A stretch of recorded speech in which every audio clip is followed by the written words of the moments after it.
Bienvenue sur la nouvelle chaîne Collection. Tout de suite, notre deuxième épisode sur les bandes dessinées. Générique.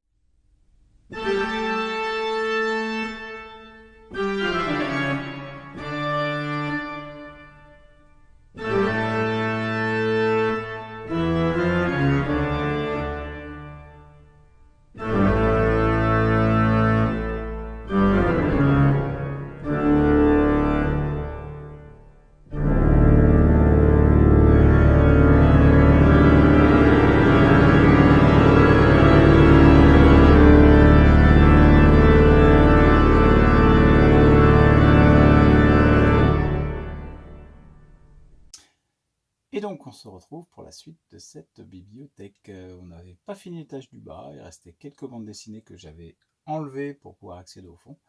Et donc je vais commencer par celle-ci. Alors, on a quoi? Donc c'est des Spirou 2, hein, c'est-à-dire des Spirou où on laisse l'auteur libre de décider du dessin et du scénario. Le premier, Les Géants Pétrifiés par Johan Evelman. Le deuxième, Les Marais du Temps, par Franck Le Gall. Le troisième, Le Tombeau des Champignac, par Tarin et Yann. Yann, qui est un scénariste que j'aime beaucoup. Le quatrième, Spirou, le journal d'un ingénu, qui a fait un petit succès. Hein, il y aura une suite, je vous la montre après. Le cinquième, Le Groom Vert de Gris. Donc par Schwartz et Yann, alors aussi, j'adore le dessinateur et le scénariste. Ce livre est vraiment génial. Je vais vous montrer un petit peu. Hein, donc ça se passe pendant la Seconde Guerre mondiale, quand la Belgique est envahie. Un ex-libris et aussi une statuette que je vous montrerai plus tard du Groom Vert de Gris. Album que j'adore. Alors, les suites d'Émile Bravo, le journal d'une ingénue, il y en a eu 4. L'espoir malgré tout, tome 1, l'espoir malgré tout, tome 2, l'espoir malgré tout, tome 3, l'espoir malgré tout, tome 4. C'est quand même du très bon. Voilà. Ensuite, Panique en Atlantique, toujours dans ce même format du Spirou 2. Cette fois, c'est Fabrice Parme et Lewis Trondheim. C'est très rigolo. C'est très très rigolo. On retrouve Schwartz et Yann pour La Femme Léopard et Le Maître des Hosties Noires. C'est magnifique. En numéro 8, La Grosse Tête par TM, Macchio et Toldak. C'est très drôle aussi. Le Spirou de Benoît Ferroumont, Fantasio se marie, et c'est un des albums que je préfère. Je trouve que Benoît Ferroumont, il a quelque chose en plus au niveau du dessin. Il arrive à, au niveau des émotions, à rendre sur le visage avec les yeux, la bouche. Bref, c'est un auteur que j'adore, dont on reparlera, puisqu'il a fait une série Le Royaume que j'ai aussi. Donc ça, c'est très très bien. La lumière de Bornéo par Franck P. Zidrou. Alors, je vais vous montrer parce que j'ai un très bel ex-libris. Voilà, je ne sais pas si vous voyez très bien. Il est signé, hein, il est signé. Voilà. Alors ça, je l'ai acheté en Belgique. Voilà, on ne trouve pas forcément tout en France. Spirou à Berlin, qui est un peu plus anecdotique. Pacific Palace, oui, qui est pas trop mal. Alors, il me manque dans cette série, je crois, Fondation Z, je ne sais pas pourquoi, je ne l'ai pas acheté. Et puis, je n'avais pas acheté non plus, il s'appelait Petit Roux. Le titre me disait rien. Et puis, quand j'ai vu qu'il le rééditait dans une collection Mademoiselle J, en l'intégrant en fait à une autre histoire, je l'ai acheté, j'ai trouvé ça pas mal. Hein. Finalement, hein, comme quoi on peut changer d'avis. Voilà. Et donc ça, c'est pas Spirou, hein, c'est Mademoiselle J.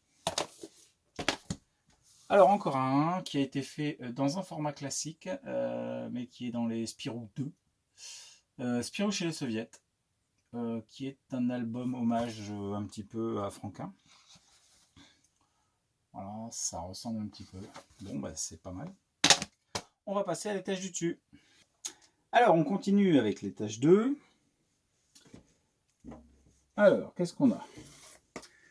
On a toute la collection de Spirou, on va se les faire vite fait. Hors série numéro 1, l'héritage. Hors série numéro 2, Radar le robot. Donc ça, c'est par Franquin. Hors série numéro 3, un collectif, Robel, Franquin, Nick, Tom et Jean-Ry. Et un hors série numéro 4, JG, Franquin, Chalon, Fournier. C'était peut-être pas obligatoire, mais bon, voilà, ça se vend. Ensuite, donc par Franquin, puisqu'il y a eu plusieurs dessinateurs pour Spirou, et ce n'est pas Franquin le premier, on va vous présenter le premier.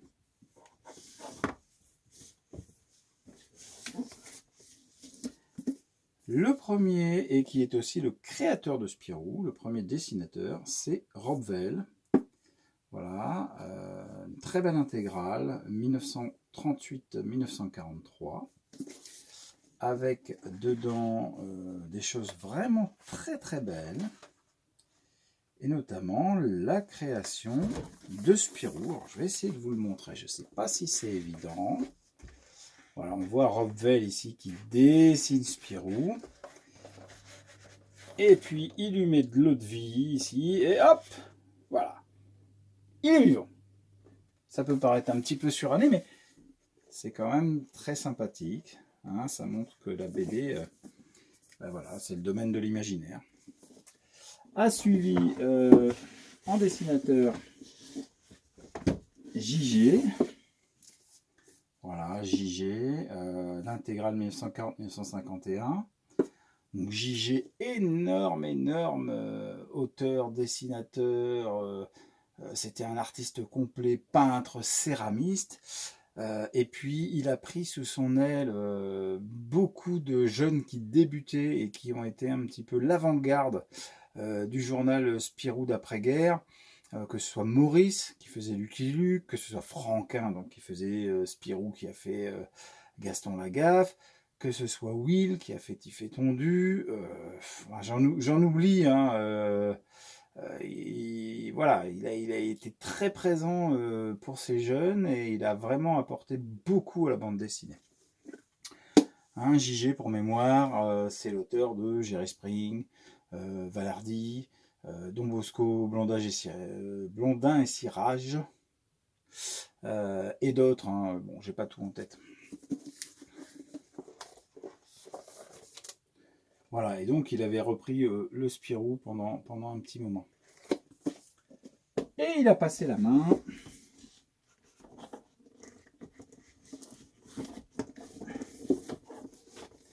Et il a donc passé la main à Franquin. Franquin qui au début fait ses armes de façon assez classique, on va dire. Voilà, y a-t-il un sorcier à Champignac, le numéro 2. Les chapeaux noirs. Et à partir du numéro 4, il va commencer à créer des personnages. Et c'est ça qui va vraiment relancer la série, ou tout du moins l'asseoir. Ici, en créant un vilain, et plus on a de vilains crédibles et meilleure est la série, mais c'est pas que dans les bandes dessinées, c'est aussi dans les séries, dans les films. Donc là, il crée le cousin Zantafio, le cousin de Fantasio. Et il crée cet animal, le marsupilami, qui va révolutionner le monde de Spirou. D'ailleurs, on en reparle dès le 5, le voleur de marsupilami. Ensuite suit La corne du rhinocéros, qui est un ouvrage un petit peu à part. On retrouve Zantafio et le marsupilami dans Le dictateur et le champignon.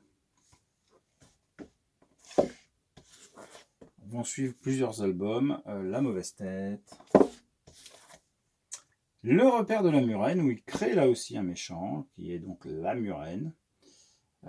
et qui sera aussi un méchant un petit peu récurrent qu'on retrouvera dans d'autres volumes.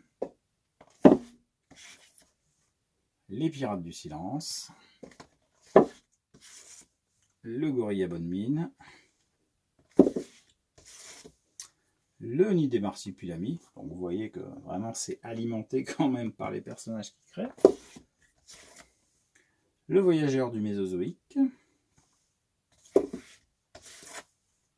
le Prisonnier du Bouddha, et on arrive à la création d'un personnage qui va être grandement important dans la suite, encore un méchant, le fameux Zorglub, hein, donc un scientifique qui va s'opposer à un autre scientifique qui est le comte de Champignac.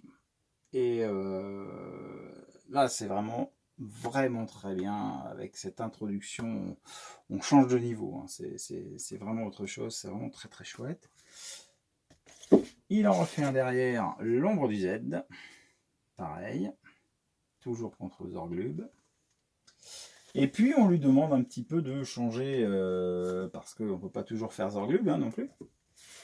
Et donc, il va enchaîner par la suite. Alors d'abord Spirou et les Zombules, où on va retrouver la Murène. Et puis Kuren sur Bratzelburg, superbe album, où il a galéré un petit peu à essayer d'imposer autre chose, justement, que ce qu'il faisait habituellement avec Zorglub.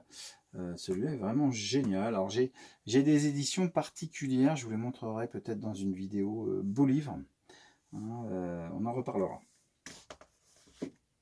Et le dernier de Franquin, Panade à Champignac. Voilà. Ensuite, un autre dessinateur va prendre la suite, Fournier. Fournier, il est d'origine bretonne, il va apporter une petite touche différente, peut-être un côté un petit peu écolo aussi, on ne sait pas. Et tout de suite, on remarque le dessin qui est très différent. Les histoires aussi d'ailleurs, ne sont pas du tout faites de la même façon qu'avec Franquin, mais c'est pas mal non plus. On notera par exemple le changement de véhicule. Ici, vous voyez, on est sur un véhicule Honda, alors que c'était pas du tout ça dans les albums avec Franquin. Voilà, l'abbaye truquée. T'auras pas. Bon, on peut polémiquer sur les titres un peu simples ou pas. Tembo tabou. Le gris-gris du Nyokolokoba. Du cidre pour les étoiles. Très très très bien celui-là aussi. Et un que j'adore, et c'est pour ça que je vous disais qu'il était de culture bretonne, Fournier. L'Ankou, qui est donc dans la culture bretonne la mort en fait. Et c'est vachement intéressant dans celui-là. On l'associe, vous voyez, une centrale nucléaire, etc. C'est pour ça que je vous dis, il y a un contenu peut-être écolo dans l'histoire, peut-être avant l'heure, mais bon, c'est très très sympa.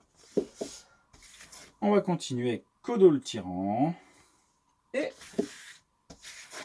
Des haricots partout, qui est le dernier que fera Fournier, qui sera remplacé par Nick Covin, La ceinture du grand froid, La boîte noire, Le faiseur de silence. Alors, je n'adhère pas du tout au dessin.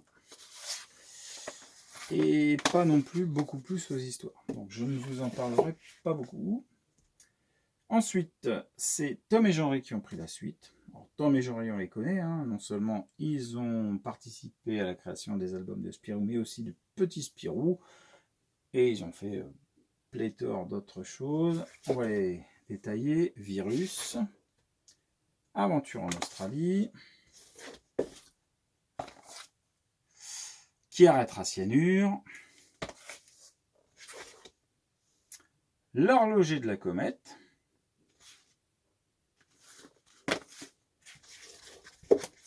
Le réveil du Z. Alors vous voyez que les créations qui ont été faites par Franquin survivent, même au-delà des auteurs. Voilà.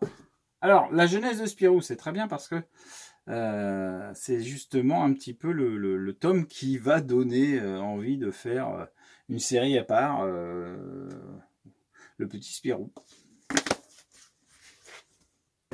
Spirou à New York, la frousse aux trousses,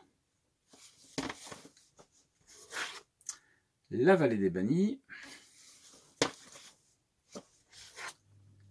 Spirou à Moscou, Vito la Déveine. Je suis en train de tout mettre en vrac. Le rayon noir, Luna Fatale.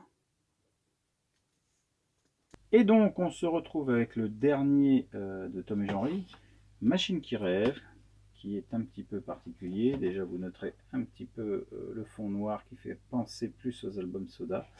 Et puis avec un Spirou qui est en costard, dans un style très réaliste. Moi j'ai beaucoup aimé. Ensuite, ça a été repris par Morvan et Munira, Paris sous Seine, L'homme qui ne voulait pas mourir, Spirou et Fantasio à Tokyo, Aux sources du Z, encore Zorglub. Ensuite, ça a été repris par Johanne Vellman, qui a participé au Spirou 2, hein, le numéro 1 du Spirou 2 qu'on a vu tout à l'heure. Alerte aux Orcons. La face cachée du Z, encore Zorglub. Dans les griffes de la vipère. Le groom de Sniper Alley. La colère du marsupilami. Et le dernier, qui a été fait par Schwartz, Habitant et Guérive, La mort de Spirou. Et c'est un album qui n'est pas fini puisqu'il y a une suite et que j'ai beaucoup aimé. C'est le dernier en date, en tout cas dans la collection classique. En dehors de la collection, nous avons eu Spirou chez les fous, que je n'aime pas du tout. Voilà, pour être très clair. Qu'est-ce que j'ai d'autre de Franquin? Le Petit Noël et le Marsupilami. C'était distribué par Shell, on trouve partout en brocante ça.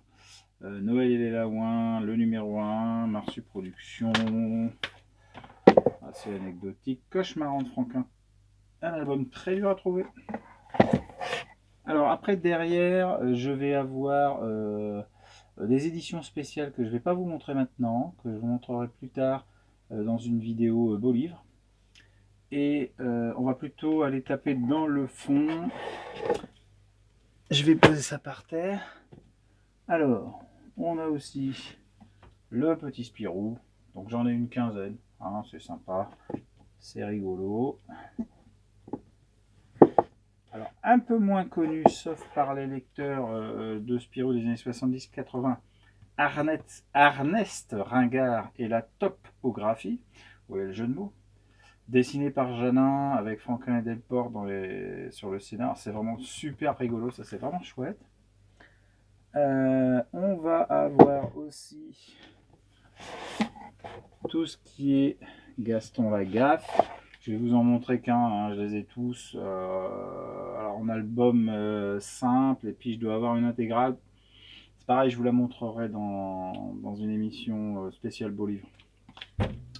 Voilà, ça c'est archi connu, c'est super.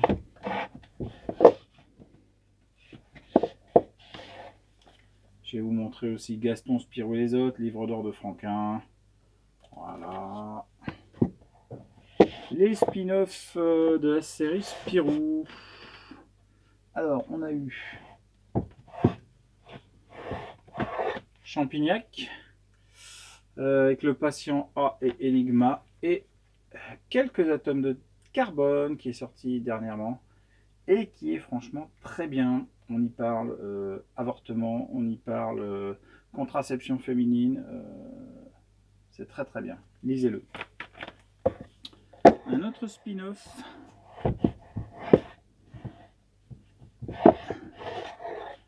Zorglub. Donc 3 numéros sortis. Bon, c'est pour ceux qui aiment le genre. Alors sinon, de Franquin, j'ai aussi Les idées noires, le tome 1 et le tome 2, format à l'italienne.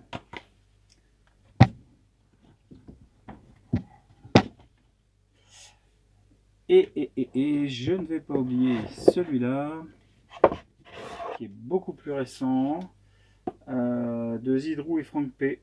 La Bête, hein, donc vous voyez, ça ressemble à un marsupilami, même si ça dit pas son nom. Et ça, c'est une superbe histoire, très très belle, avec beaucoup d'émotions, un dessin très actuel. Franchement, c'est très sympa. N'hésitez pas à l'acheter et à le lire, c'est vraiment chouette. Voilà, alors on va passer à l'étage du dessus.